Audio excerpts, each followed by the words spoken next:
Hello, and welcome to the Place to SOAR, where you can come and get some assistance with helping you to grow and soar as high as your heart desires. We have one incredible guest with us today. As you know, my name is Anita Russell, and this is my co-host, Gail Talafaro. And at the Place to SOAR, we have what we call our 10 Commandments. And one of the 10 Commandments is what we're going to be focusing on today, and that's called the Writer's Edge. Now, all three of us sitting at this table are published authors. You, our special guest, whose name is Sharel Gordon-Love, is a little bit more extensively published than Gail and I. Gail and I both just got our first book out on the market last year. It was.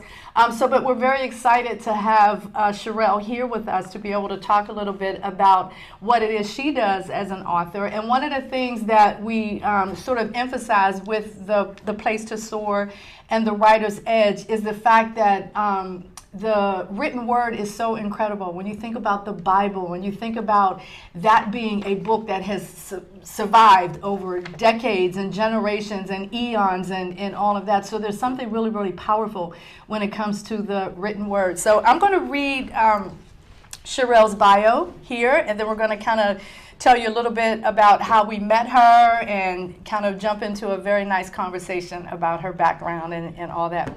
So she's native to New Jersey, born and raised in Plainfield.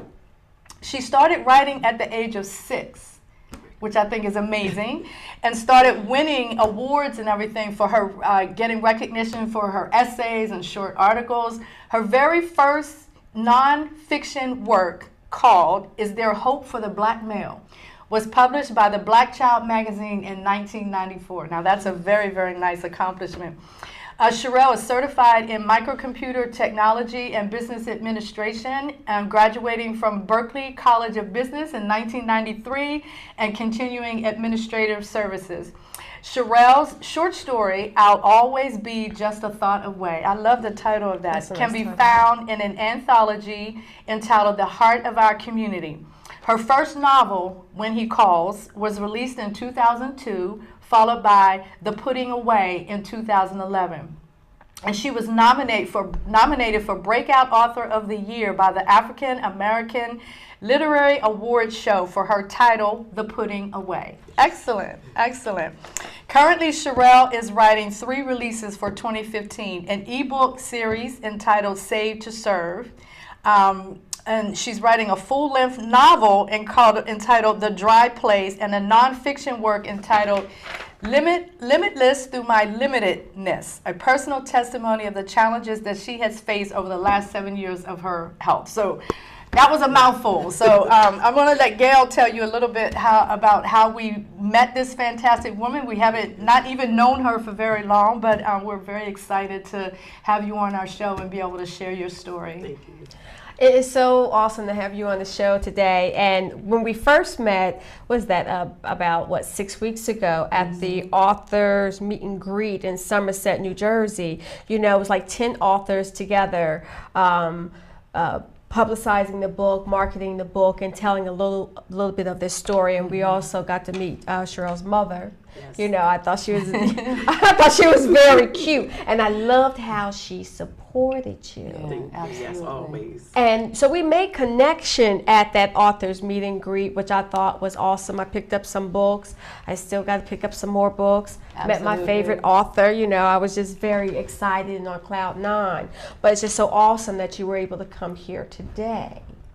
You know, because of it. I like how relationships can be built, yes, especially when you have like minds and trying to accomplish like goals. It's always good to have that support, yes, of each other. I thought that was awesome. Very, very good. So why don't you just kind of jump in and just, you know, start sharing some information with us and tell us who you are. Okay. As you already stated, my name is Sharel Gordon-Love. And I've been writing literally, if I was to really say how long I was writing, before I really knew how to write. Mm-hmm. Oh, nice. And that was, I can just remember understanding that words do something, mm-hmm, and I wanted in on it. So I would pretend to make up a book. I always had paper, my crayons, and I would draw pictures, and I would write scribble scrabble, and I would go read my story to my mom. So she's always been there, been a great support to me.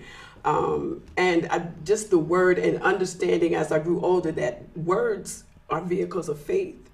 And it creates a whole big thing in your mind, in your imagination. You can go anywhere you want to go with words. You can encourage people with words. You can help people with words. And the part that I don't like is you can destroy people with words. Yes, absolutely. So I always wanted to write something that was going to be a help to someone else. And my actual publishing journey started with When He Calls, which actually was a play. And the play was about HIV/AIDS because the young people decided they didn't want to do the usual churchy stuff. They wanted something that they could relate to and what was going on around them. At the time, the pastor said no, because it was just too soon, just really finding out about AIDS, and we really didn't know the ins and outs of AIDS. So we were not allowed to do the play. So I just continued to write this story because it seems like for me, stories talk to me. Yeah. And I see them on a screen. And so I write scenes as opposed to, this is my story. I see scenes in my head, and that's what I write from. So I've often been told that your book reads like a movie. I use flashbacks. And I love that because it takes you deeper into a character to find out, okay, how did they get here? Right. And so When He Calls, when it came out, in my mind, I was not trying to be what I just recently became, is a national best-selling author on Amazon.com. And I'm just like, that's not a goal that I wanted to achieve. My goal has always been, I want what I write to help someone. So when that happened to me, I was over the moon with that. So everything that I write, prayerfully, someone is blessed by what I write.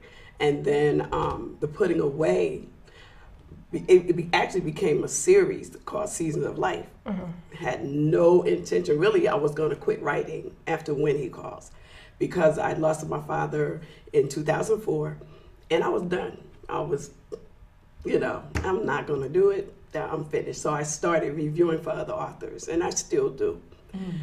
And the putting away was written, even Change Me For My Season, was pretty much written in my head.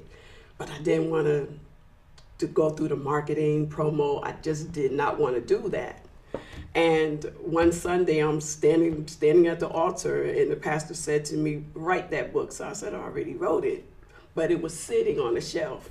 Oh, okay. So as soon as I went back to it, I got a phone call from Peace in the Storm Publishing, where I'm published today.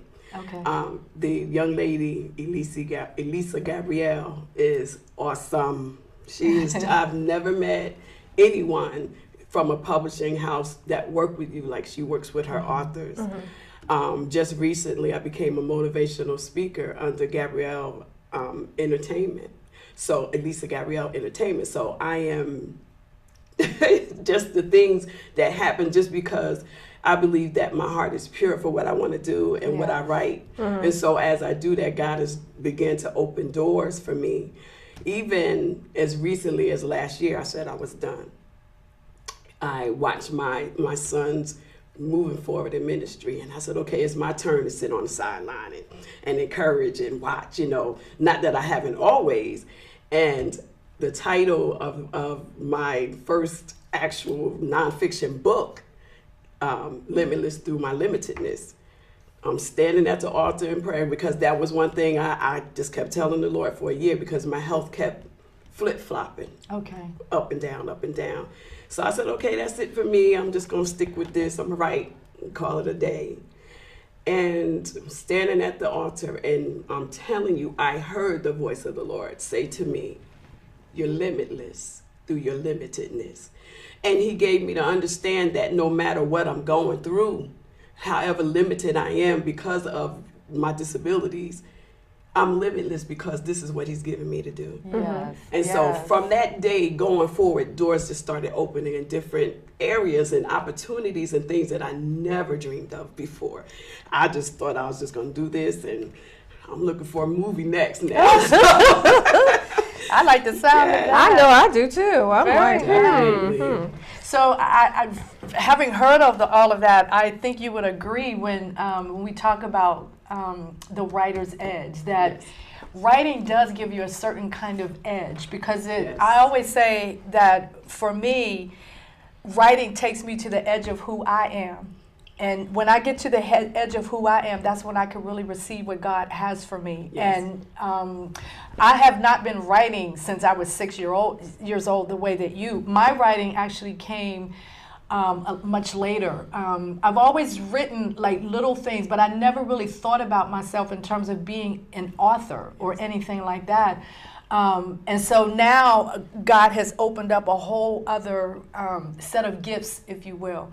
And so I'm able to kind of put that out there. And so, but I think you would agree when we talk about the power that is in the written word, and how it links to your legacy, it links to your faith and your belief. Yes. And I think those are a lot of the things that you were just sharing with our audience. Definitely. Now, so I would say that you are definitely looking at writing as a career.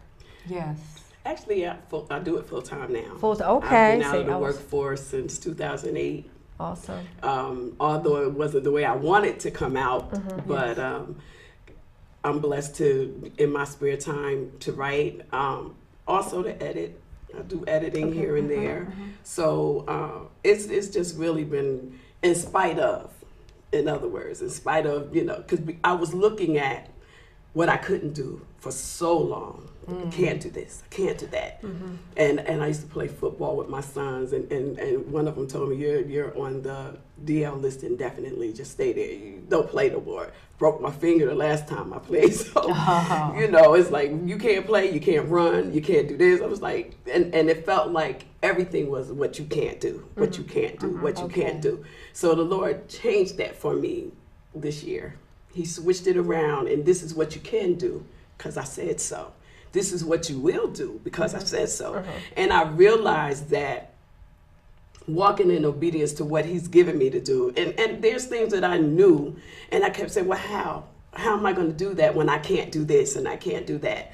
But because he said I can, he's teaching me how to work around what I can't do, and he opens ways for me to do.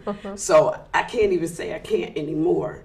But I'm, just move forward by faith. And I was sharing with someone today that faith is action. Yeah, absolutely. If God says so, then as you start moving in the direction that he's leading you, he'll open the doors. He'll put the people in your life, whatever it is that you need to do, whatever he's given you to do. He knows how to set that up, and he knows how to send you and lead you. So and connect you to the right people. Yes, definitely. Yeah. So that's and not even realizing, really, that was my true journey, even around the I can'ts. He was still blessing me to do. Just this weekend, I was telling somebody I was in the bed for 2 days. If you look at me, you don't know that. But I'm grateful to God that I'm all right today. So I take those good days and I do different things. So the days that I have down days, I'm covered, because I'm still kind of caught up, So I can't say nothing other than I'm blessed. I'm blessed to be here, so I shouldn't complain anyway. I'm blessed to even be alive, and I'm told every time if I encounter a new doctor, the first thing they want to know is, how did they find it? Because I'm a cancer survivor. Yes. And the type of cancer that I had, usually you get one tumor, and by the time they find it, it metastasized. So then they're saying, okay, we're just going to give you chemo to help you be comfortable until you leave here. But I had 5 at one time. And every time I see a new doctor, how did they find it? What happened to you? What were your symptoms? This and that. And they could not believe that I was still here, because people died with what I had. And my pastor, I love that man, Bishop William T. Cahoon, he often tells us God allows us to live with something that someone else dies from. So I'm just blessed to be here. Amen. I'm blessed to be here. Amen. Awesome. So can you tell us a little bit, like, what is your favorite book? Because I went on your Amazon site and I was just like, whoa, she's got so many different things, and it seems like you write in multiple genres as well. So can you talk a little bit about that? Right now, in the Save to Serve series, there's 3 books that's released. The first one is called Messy, my favorite. That's your favorite? I like that title. The Shame. And then the third one that's coming out, hopefully by the end of this month, is called Forgiven. Messy is written from the perspective of the First Lady of the church. Oh. And it deals with her issues as well. Not a First Lady, but over the years when you watch how First Ladies are treated, a lot of time they are treated so terribly, disrespected, that whole thing. And some people feel like, oh, she's just there as a side piece to the pastor, not realizing that in her ministry, being a pastor's wife is a ministry. Absolutely. Absolutely. And she was dealing with that issue. And in the meantime, someone started a rumor that involved her husband. And the person that she found out that did start the rumor was like a thorn in her flesh. And it talks about sowing discord and how it divides the church and different things like that. And it's a short story, but it's obviously impactful because I received a review from a First Lady who said that it helped her, because one of the characters in the book, she's the mother of the church, and she says sometimes you have to love people in your prayers, you know. So that particular book is my favorite. I'm really enjoying writing this series. It's just a series of short stories. The Shame, the young lady finds herself pregnant without a husband, but people don't know her backstory. So she's being judged. The young lady that was sowing discord, she all up in her business, telling her what she need to do. Just tell that man to run your money, you know. It's you know, and how a lot of people don't know the circumstances behind someone, how someone really became pregnant out of wedlock. So then there's the judgment, but I can't give away the. Don't give away too much. So let me ask you. Okay, so what are some of the challenges that you have in writing? For me, sometimes the scenes just don't come fast enough. Like I want them to. Sometimes I just want the whole book to just go. But it doesn't come like that for me. I get scenes. I could be anywhere, and I get scenes. And the one thing I never do, I never record. You know. When I go to sit down to write again, which I love, the Lord just brings it all back. But it's always in snatches. So I have to wait for that story to come to me. So it gets built inside of you. Yes. Because I have that same, that's really interesting because I have that same experience with writing. Like I've often said to people, even like when I was in my academic endeavors, like I could literally write the paper in my head. And then at the right time, I would sit down and just allow everything to flow. So it's really nice to hear you say that because, you know, that's something that we have in common. Yeah, that's something.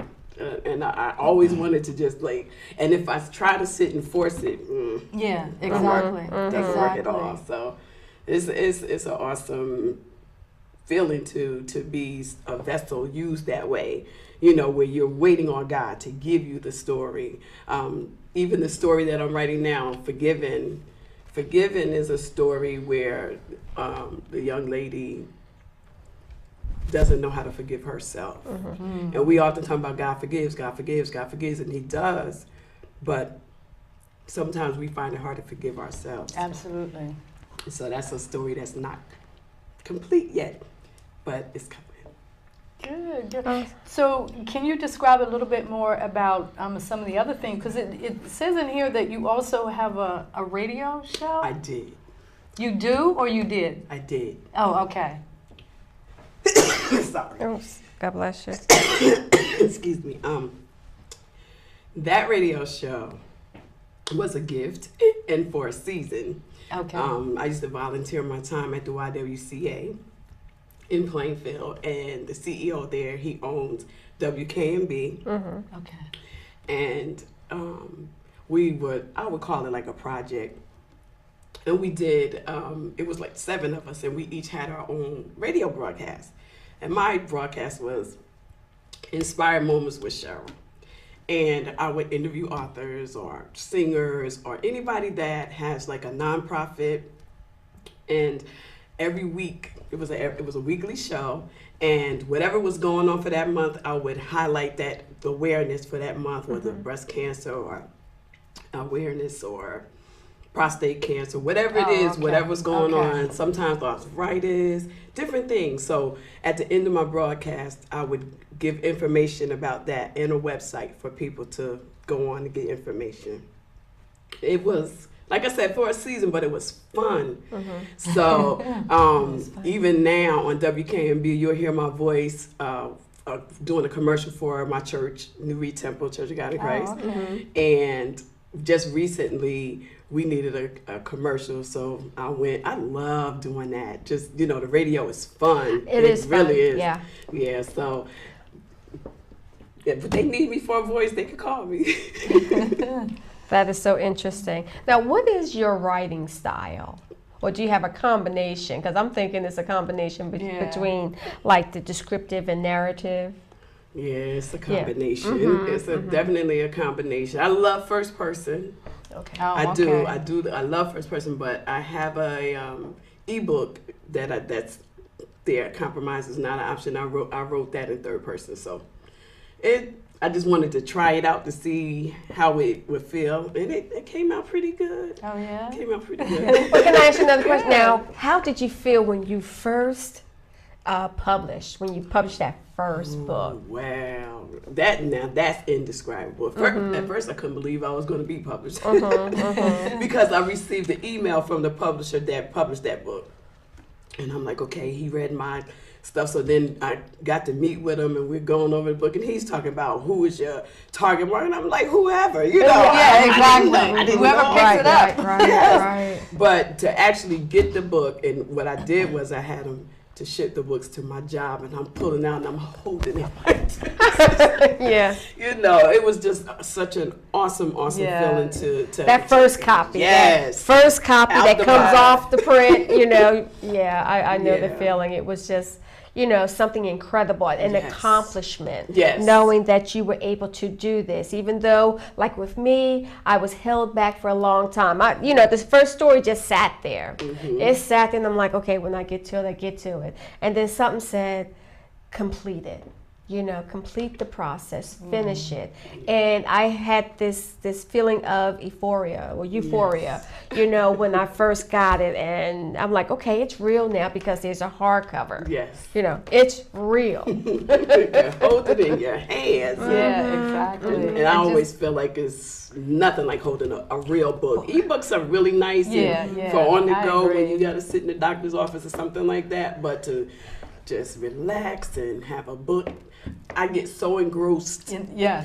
Into, like, one of my sons, he loves it because he can sneak up on me and he's like, she was in that book. I was like, yes. But see, I favor paperback book too. Books, so I can turn it, feel the pages in my hand versus, the ebooks are fine. On the iPad, it's fine. But it's nothing like feeling that book. Yes, Exactly. definitely. I love I can remember when I was younger, because I was always a very, very avid reader. And I can remember, like you were saying, you get so engrossed. I can remember it was like a chair that we had in our living room, and I used to like curl up in that chair, and once I got in that zone, I used to get in trouble because my mom would be calling me and telling me to do something, and I wouldn't even hear her because, so for a while, it took her a while to realize that I wasn't ignoring her purposely, that I was just like so engrossed in whatever it was I was reading. She still does that today. It's a habit she has never gotten rid of. I do have a tendency to get very absorbed in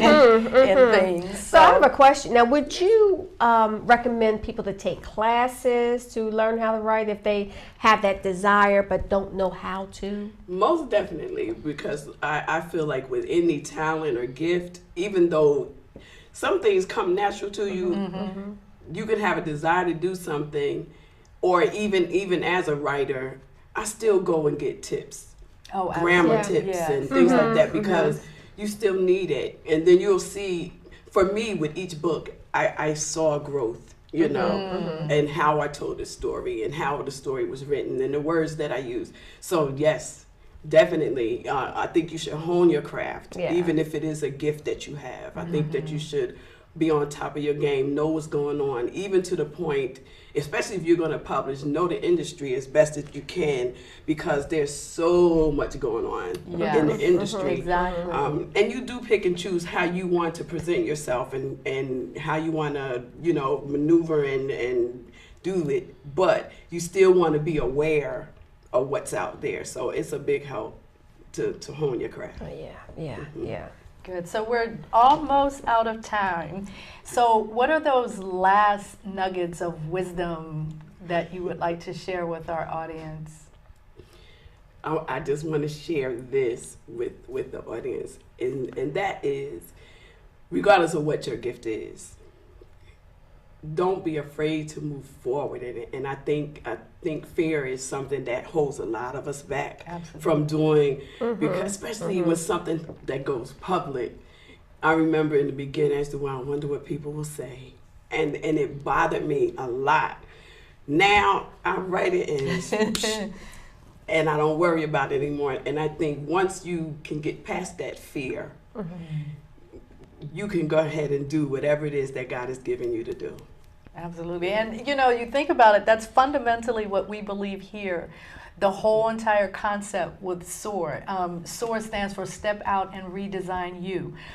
We often kind of go through different changes and shifts and relationships and all kind of things in life where you have to kind of sit back and say, okay, this is where I am, but I know this is not where I'm supposed to be. I know this is not where God intends or expects for me to be. So then you have to start shedding things, and you have to start redesigning your life and moving things around and moving people around and all that sort of thing. So that's an experience that I've gone through, and that's sort of how I sort of birthed this concept called a SOAR, based on my experiences and just sort of taking it to a whole other level, because I agree 100% with what you said. We all have gifts and talents, and it's up to us to figure out how do we work it so that we can soar as high as we want to soar. So that pretty much concludes our show for today. I want to thank, I just realized that I was pronouncing your name incorrectly. Sharel Gordon-Love. And can you hold your book up one more time and just tell them the title? The title of this book is Change Me for My Season. And she is a very prominently displayed author on Amazon. I was on your website and I saw, you know, all your books and everything. So do you have a website that you want to share with the audience? Yes, my website is SharelLove.com. SharelLove.com. Excellent. Thank you. Awesome. Bye-bye. Thank you.